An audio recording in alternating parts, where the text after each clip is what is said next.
Bismillahirrahmanirrahim. Кусуф намазы. Пенделерине эң жакшы, эң туура шариятты тартуулап, жаман, ыплас, терс көрүнүштөрдөн тыйган айыптарды жашыруучу, баарын билүүчү, баардык нерсеге кудуреттүү Аллах Таалага алкышмактоолор. Бейиш менен сүйүнүштүү, тозок менен күйүнүштүү, күйүнтүүчү, чолпон жылдыз болуп жанган пайгамбар саллаллаху алейхи вассаламга анын үй бүлөсүнө салам, дуалар айтылсын. Кийин кусуф деген сөз кыргыз тилинде күн тутулду дегенди билдирет. Намаздын окушунун себеби пайгамбар саллаллаху алейхи вассаламдын уулу Ибрахим чарчап калган күнү күн тутулду. Элдер күн Ибрахим чарчап калгандыгы үчүн тутулду деп калышты. Ошондо Алланын элчиси саллаллаху алейхи вассалам чындыгында күн менен ай Аллах Тааланын белгилери. Алар эч бир жандын өлгөнүнө же жарык дүйнөгө келгени үчүн тутулбайт. Тутулгандын көрө турган болсоңор, анда мечитке шашылгыла деди да, намазга туруп Худ сүрөсүнүн башынан бир нече аяттарды окуду дагы, рүкү кылды, анан 2 жолу сажда кылды. Андан соң экинчи ирекетте дал биринчи ирекетте кылып окуду. Муснат Ахмадда. Башка бир хадисте пайгамбар саллаллаху алейхи вассалам Аллах Таала бул белгилерин күн тутулуу бирөө жарымдын өлгөнүнө же төрөлгөнүнө жасабайт, а пендерин коркутуу үчүн жасайт.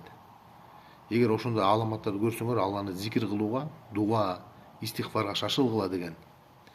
Бухариде жана Муслимде келет. Намаздын окулушу. Биринчи, имам жамааты менен нафил намазды таризинде 2 рекет намаз окуйт. Пайгамбар саллаллаху алейхи вассалам күн тутулду намазы 2 рекет нафил намаздай кылып окуган. Муснат Ахмадда. Экинчиси, ар бир рекетте бир рүкү жасайт. Пайгамбар саллаллаху алейхи вассалам доорунда күн тутулуп калды. Ал кийимин түрүнүп мечитке шашылды. Анан биз менен күн ачылгыча намаз окуду. Күн ачылганда адамдар күн менен айдын тутулганын аралыгында барктуу адамдардын өлгөнү менен байланыштуу деп жоромолдошот. Бирок ал андай эмес. Күн менен ай эч бир жандын өлгөнү жана төрөлгөнү үчүн тутулбайт. Алар Алланын аяттарынан. Аллах Таала бир нерсени ачыктаса, аны менен сестенүү үчүн кылат. Ошондой нерсени эгер көрүп калсаңар, азыр окуганыңдай намаз окугула деди. Бул Сунан Насаи Кубра. Үчүнчүсү, узун сүрөлөрдөн окуйт. Пайгамбар саллаллаху алейхи вассалам күн тутулган намазда аябай узакка кыраат кылды. Анан көпкө чейин рүкүдө турду. Анан башын көтөрдү, анан Сами Аллаху лиман хамида, Алла мактаганды мактоосун угат деди. Ошентип экинчи рекетти да узакка окуду, бирок биринчи рекеттен кичине кыскараак окуду. Андан соң көпкө сажда кылды. Анан салам айтып намазды бүттү. Анан күн ачылды. Бухари жана Муслимде. Ошондой башка хадисте пайгамбар саллаллаху алейхи вассалам биз менен күн тутулуу намазын окуду. Узакка окугандыгынан ичибизден бул рүкү кылбайт го дедик. Ана рүкү кылды. Анан көпкө рүкүдө турганынан рүкүдө көтөрүлбөйт го деди. Сунан Абу Даудда келет. Пейшим асыр намазында үндү чыгарбай окуйт. Пайгамбар саллаллаху алейхи вассалам күндүзү намаз үнсүз окулат деген сөзүнөн. Ибн Хибан. 5. Намазды окуп бүтүп күн ачылгыча дуа кылат. Эгер ошондой аламатты көрсөңөр, Алланы намазга, зикирге, дуага, истихфарга шашылгыла деген Бухариде, Муслимде келет экен. Намазды жума намазын окуган имам өтөт.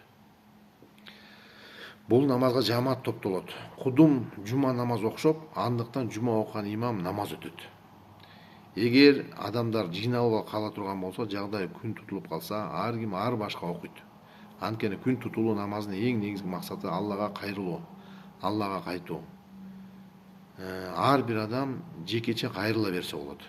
Имам хутба кылбайт. Анткени бул намаз зилзалада зулумдук чегип жаткан абалда корккондуктан, зарылчылыктан окуган намаз болуп саналат. Бул намазга хутба сүннөт катары кирген эмес.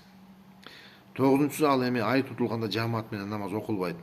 Ар ким ар башка окуйт. Себеби түндөсү адамдар жамаат болуп жыйналган өтө оор жана кыйын. Күн тутулуу намазына байланыштуу маселелер мына ушулар. Аллах Таала баарыбызга шарият өкүмдөрүн мыкты билүүгө насип кылсын. Шам баяны менен илимибизге илим кошсун. Амин.